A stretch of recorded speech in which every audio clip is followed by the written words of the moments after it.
There was a man who kept a small stone in his pocket everywhere he went, not because he needed it, but because he believed he deserved its weight. To him, that stone was every mistake, every failure, every old wound, and the more he thought about them, the heavier it felt in his heart. One evening, an old monk noticed him and asked, "If this stone only hurts you, why hold it so tightly?" The man fell silent. No one had ever asked him that before. The monk picked up the stone from the man's hand and dropped it into the river. The ripples disappeared almost instantly. He said softly, "Some weights vanish the moment you let them go." Elias lived in a quiet village by a peaceful lake. People saw him as gentle and hardworking, but inside, he carried storms no one could see. Every evening, he would stand by the lakeside, staring at the mountains, hoping the silence would calm the weight in his chest. But it never did. Elias carried memories he couldn't forgive himself for, harsh words he once said to his father, decisions he wished he could undo, moments he replayed until they felt like wounds that never healed. Those regrets hardened into something he believed he deserved to carry.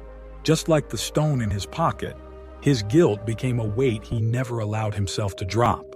Some nights, Elias whispered into the wind, "Why can't I let it go? Why does it hurt even when nothing is happening anymore?" But the hurt stayed because he held it tightly. After the monk dropped the stone into the river, Elias followed him along the gentle riverbank. They walked in silence for several minutes, the sound of flowing water rising between them like a calm breath. Finally, the monk spoke. "You carried that stone for years, yet the river washed it away in seconds.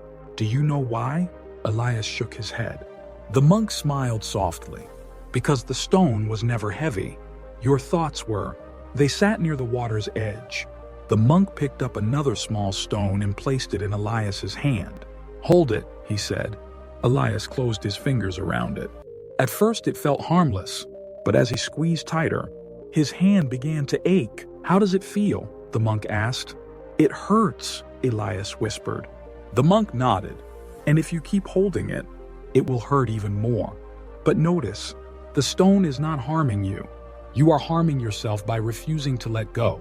Elias stared at his trembling hand, and for the first time, he understood why his heart had been heavy for so long. The monk then said gently, "Now drop it." Elias opened his fingers. The stone fell softly onto the ground. Instantly, the pain stopped. The monk smiled warmly. Pain doesn't stay because it is strong. It stays because you keep holding it tightly. Elias's eyes filled with tears. He realized that all these years, his regrets had never chained him. He had chained himself. The monk continued, "Letting go does not mean forgetting. It means choosing peace over punishing yourself endlessly." That evening, Elias walked along the river again. But this time, his pockets were empty. The air felt lighter. The world felt softer. And for the first time in years, his heart felt free enough to breathe.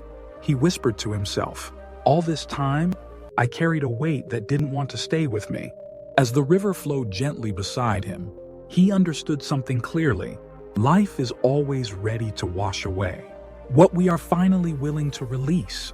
If you're holding a stone in your heart, a regret, a memory, a wound, take a moment and ask yourself, is this weight helping me or hurting me?